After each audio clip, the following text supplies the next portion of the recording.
Psalm 91. Bhajan 91. Okay.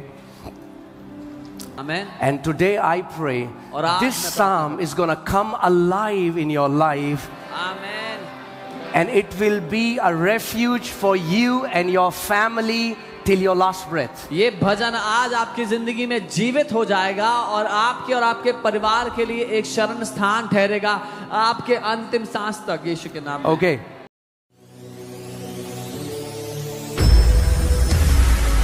All right, so let's go.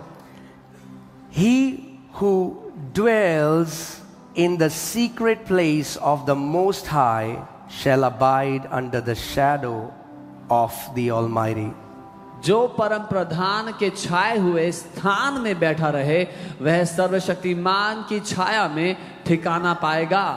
Now here this word dwells comes from the Hebrew word yeshab. यहाँ जो बैठा रहे जो शब्द है वो यशा शब्द से आता है. It means to remain. इसका मतलब है ठहरे रहना, to lodge, बने रहना, to take residency, या घर बसा लेना. Amen.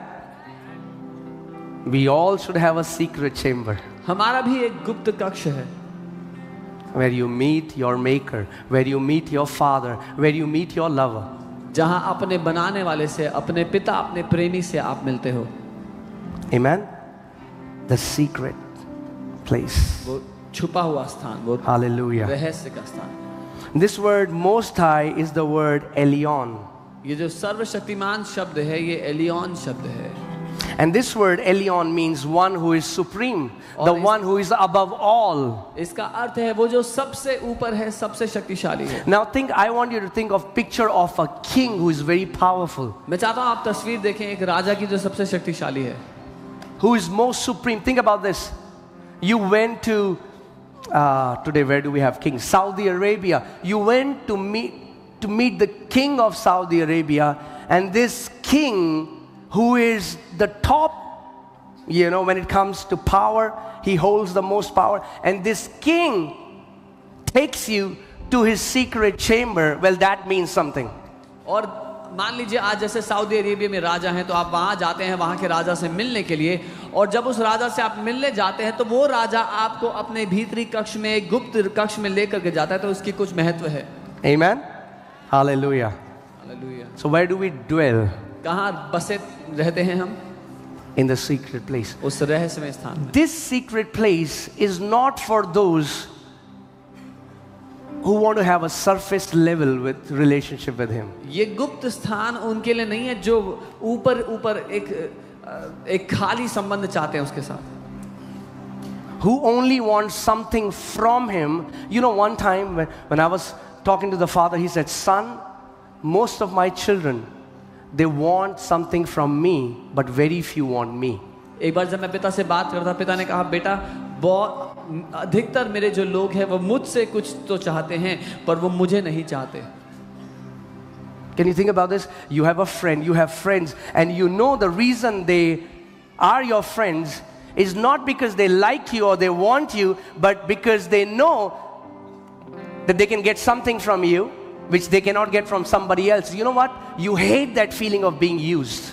और सोच के देखिए अगर आपके आसपास ऐसे दोस्त हो जो आपको पता है कि आपसे प्यार नहीं करते, उनको आप नहीं चाहिए, पर आपके पास जो संपत्ति है या जो उनको मिल सकता है फायदा वो चाहिए, तो ऐसे दोस्त होने से भी आपको नफरत होगी.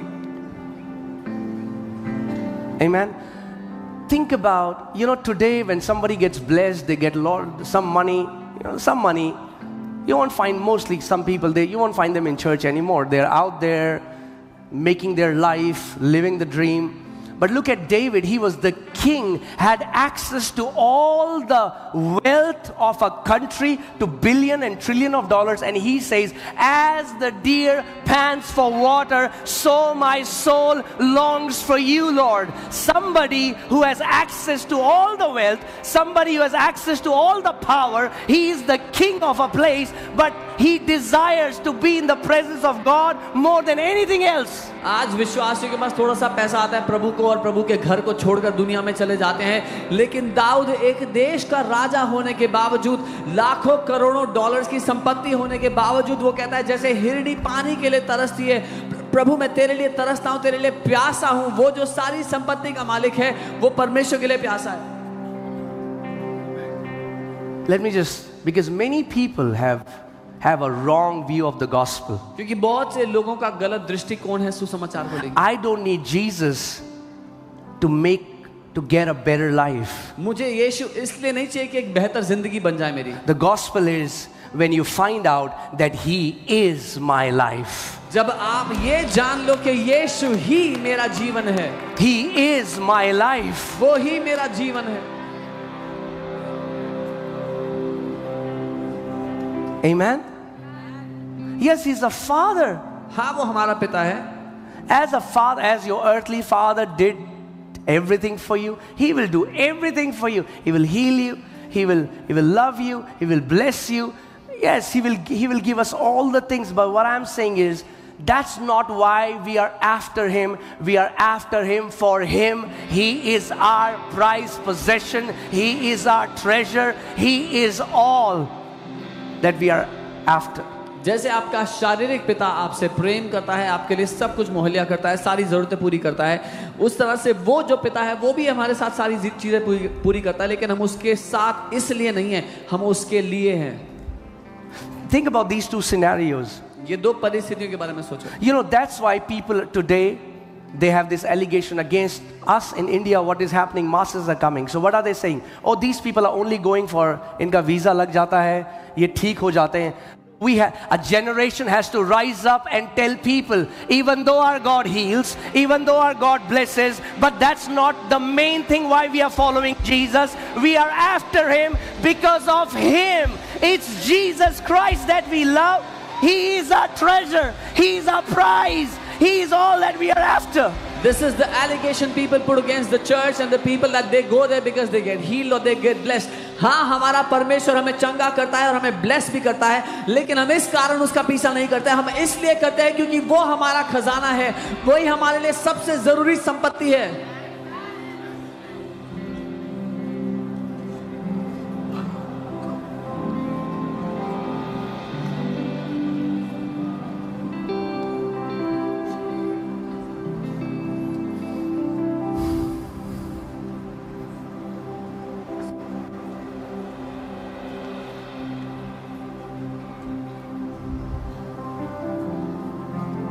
Crowds came after Jesus. Crowds. भीड़ की भीड़ यीशु के पीछे है। Because they wanted to eat the miracle bread. क्योंकि वो चमत्कार And की there's रोटी nothing खाना wrong with चाहता that. है। उसमें कोई गलती नहीं। Jesus fed those people. There is no condemnation. Please hear my heart. It's not wrong to expect the Lord to heal you, to bless you. It's not wrong at all, because He is our Lord. Who else will we go to? यीशु ने भीड़ को खिलाया क्योंकि उनसे प्यार किया, उन पर तरस किया, और कुछ गलत नहीं है प्रभु से कुछ लेने की उम्मीद करके आना, क्योंकि वही तो हमारा प्रभु है। अगर वो चंगा नहीं करेगा, अगर वो जरूरतें पूरी नहीं करेगा, तो कौन करेगा? But my question is, लेकिन मेरा सवाल है, why does this happen that when the crowds come and they get healed, they never come back to Him? पर ऐसा क्यों होता है जब भीड़ की भीड़ आती है और चंगे हो जाते हैं, फिर उसके पास वापस नहीं आते? Do you have any idea how many people have got healed in this church? आपको कोई अंदाजा है इस चर्च में कितने बीमार लोग चंगे हुए हैं? If all of them would be here right now, we will be more than 30,000 people. अगर वो सब लोग यहाँ होते तो अभी हम 30,000 से ऊपर होते। Jesus healed 10 lepers and only one came back to give Him thanks. यीशु ने 10 कोढ़ियों को चंगा किया और सिर्फ एक वापस आया थैंक यू बोलने के लिए। So before I continue, I want to ask you to think today, why am I here? Why am I in this church? Why am I following Jesus? What's my main desire? तो आज मैं आगे बढ़ने से पहले आप लोगों से ये कहना चाहता हूँ, एक बार सोचो और बोलो, क्यों मैं यहाँ पर हूँ, क्यों मैं यीशु के पीछे चल रहा हूँ, क्या है मेरा मेन मकसद? If you look at the cross, अगर आप क्रूस की ओर देखो, Him hanging there naked, वो जो क्रूस पर नंगा लटका दिया गया, for you and for me. आपके और मेरे लिए। The Bible says His appearance was so marred because of beating that He didn't even look like a human being. Bible कहती है मार मार कर उसकी ऐसी दुर्दशा हो गई कि वो दिखने में इंसान भी नहीं लग रहा था। Can you imagine somebody has been beaten so much that they don't look human? He looked like a piece of flesh hanging on the cross. आप कल्पना कर सकते हैं, मार मार कर उसकी ऐसी दशा थी कि वो मनुष्य नहीं लेकिन मांस का एक लोथड़ा लग रहा था उस क्रूस पर। I want to ask you, what if he will not give us anything that we want?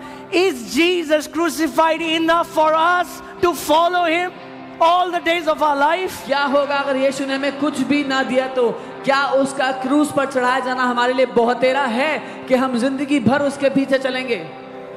What did the apostles get? क्या मिला प्रेरितों को? They were martyred, they were tortured. उनको मार दिया गया, सताया गया।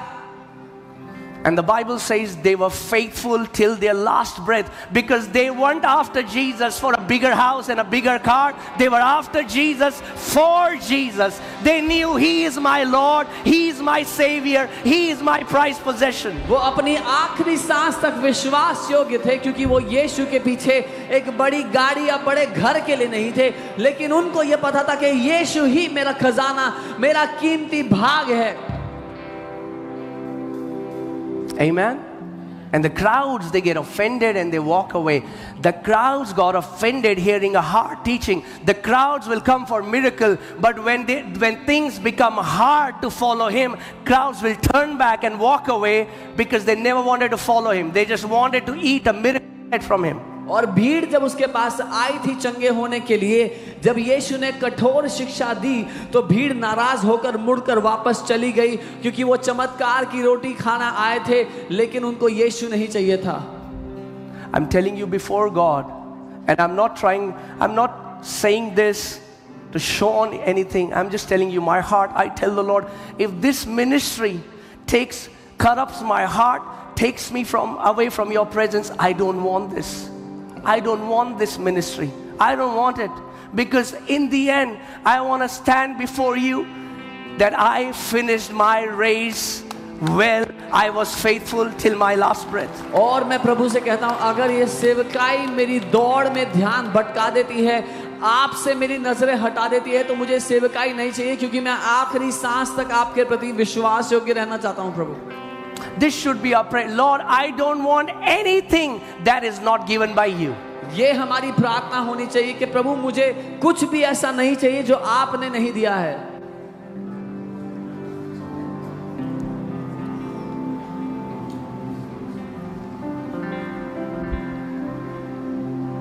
When my mom was not saved and I had a nerve condition, and she said, if you go to this witch doctor, you do this, you chant this so many times, you will be healed. And I am in this excruciating pain, but I decided, Lord, even if I die in this sickness, it's better to die in a sickness than to deny Jesus and bow my head before a demon to ask for a healing, when the Lord took stripes on his back for our healing. जब मेरी mummy ने उद्धार नहीं पाया था, मुझे एक नसों का रोग था उस समय, और मैं दर्द में कर रहा था, सताया हुआ था। मेरी मम्मी ने बताया कि अगर उस विच डॉक्टर के पास जाओगे, वो जो एक उच्चारण करने को बोलेगा वो करोगे तो तुम ठीक हो जाओगे। मैंने कहा मैं प्रभु यीशु को जानने के बाद, उसके कोड़े जो उसने मेरे लिए खाए, उसके बाद मैं इस दर्द में मरना पसंद करूंगा, इससे कि एक दुष्ट आत्मा के पास जाऊं अपनी चंगाई लेने के लिए। It's not worth it. वो उस लायक ही नहीं थी। अरे आप क्या हो गया, अगर सबसे खराब कोई चीज भी और मर भी गए बीमारी में, तो भी उसी के पास जा रहे हो जिंदगी भर रहने। What if someone died in a sickness? Even then they will go to him to live with him forever. Amen. Apostle Paul says, if our hope is only for this world, if we are following Jesus only for this world, then we are more miserable, more pitiable than all men on this earth. Apostle Paul कहते हैं, अगर हमारी आशा उससे केवल इस जीवन के लिए है, तो हम सारे मनुष्यों में सबसे अभागे लोग हैं। Amen. Let's come back to our dwelling place. हम वापस आ जाए अपने Come on, say this after me. He is my dwelling place. मेरे साथ कहे, वो मेरा निवास स्थान है। He is my dwelling place. वो मेरा निवास स्थान है। Amen. Hallelujah. Praise God. Amen. So, one verse is not over yet. Okay, this is just one half. Are you ready to be here all night prayer? आज सारी रात की प्रार्थना के लिए तैयार हो? अभी एक वचन आधा ही हुआ है. He who dwells in the secret place shall abide under the shadow of the Almighty. वो सर्वशक्तिमान की छाया में ठिकाना पाएगा या उसमें बना रहेगा. Where is Eliana? Okay.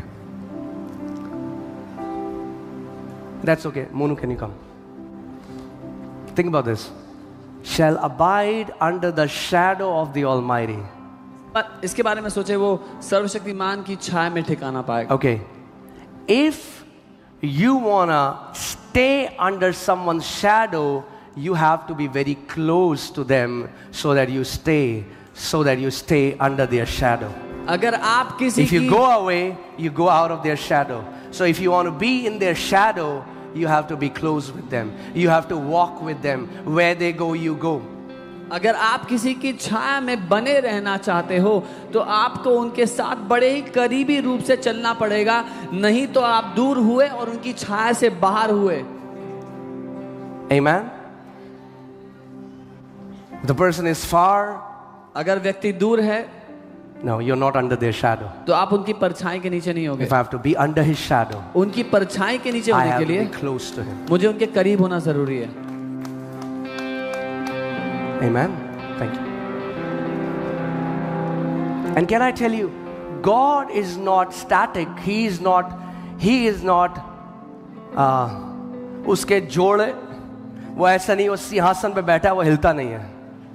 God is not like he sits on the throne and cannot move, does not move.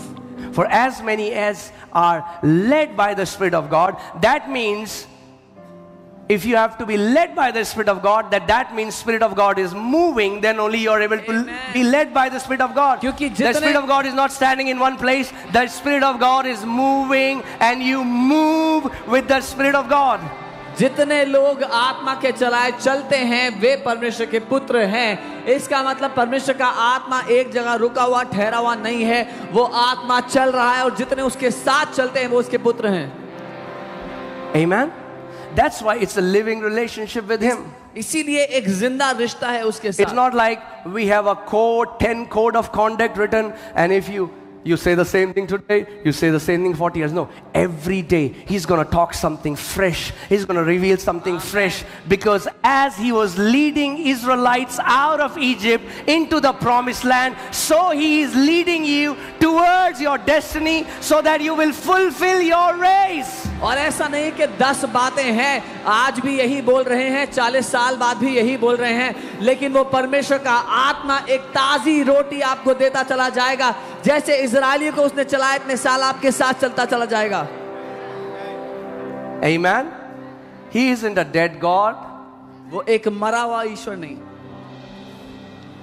Do you know, the Lord said to Israelites, I was walking with you in wilderness.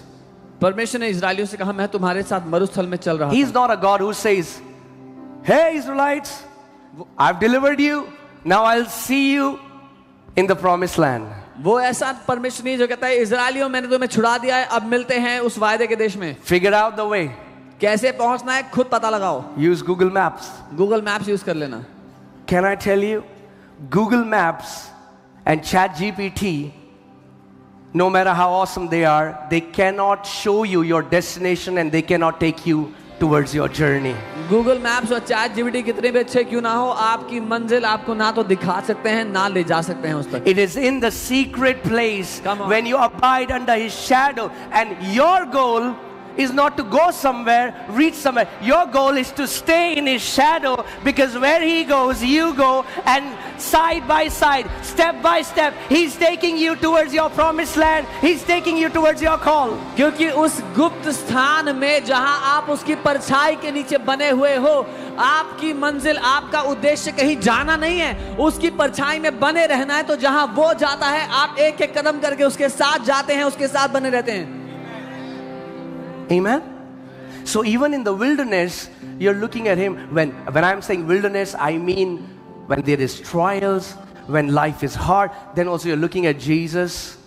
You're looking at Jesus. You're under His shadow. And when He brings you to the promised land, where now you're not sick, you don't lack, but then also our eyes are not in the promised land, our eyes are still on Him because He is our reward. और जब वो मरुस्थल, वो कठिन परिस्थितियां भी होती हैं, तब भी आपकी नजरें यीशु पर ही हैं, क्योंकि आप वायदे के देश जाने का प्रयास नहीं कर रहे हो, आप उसकी छाया में बने रहने का प्रयास कर रहे हो। वो हमारा शरण स्थान है। Amen. Are you getting it, church?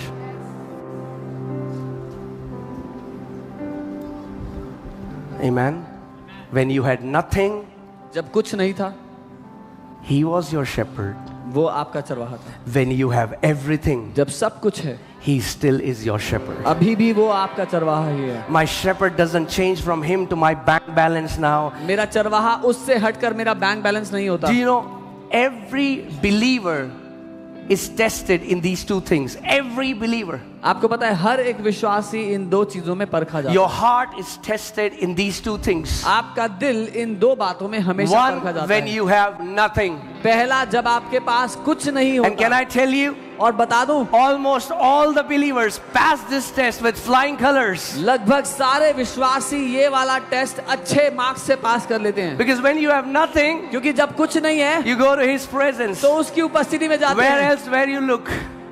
You look at Him और कहाँ देखोगे, उसी को देखते हैं and you pass. और पास कर लेते हैं। Go to Him. उसके पास जाते हैं। You tell Him, Prabhu, Lord, you are my everything. प्रभु तू ही मेरा सब कुछ है। But you are tested again लेकिन now आप when you दोबारा have परखे। everything. अब आप दोबारा परखे जाते हैं तब जब आपके पास सब कुछ है। Now when you have everything, now many people's, their affection, their desire, when the zeros in their account increase, the affection slowly starts move towards the direction of their bank account. More the zero, more their inclination towards the account. अब जब लोगों के पास सब कुछ आने लगता है, तब उनका जो स्नेह, उनका जो प्रेम है, वो प्रभु से हटकर उनके बैंक अकाउंट में कितने जीरो जुड़ रहे हैं उस पर जाने लगता है।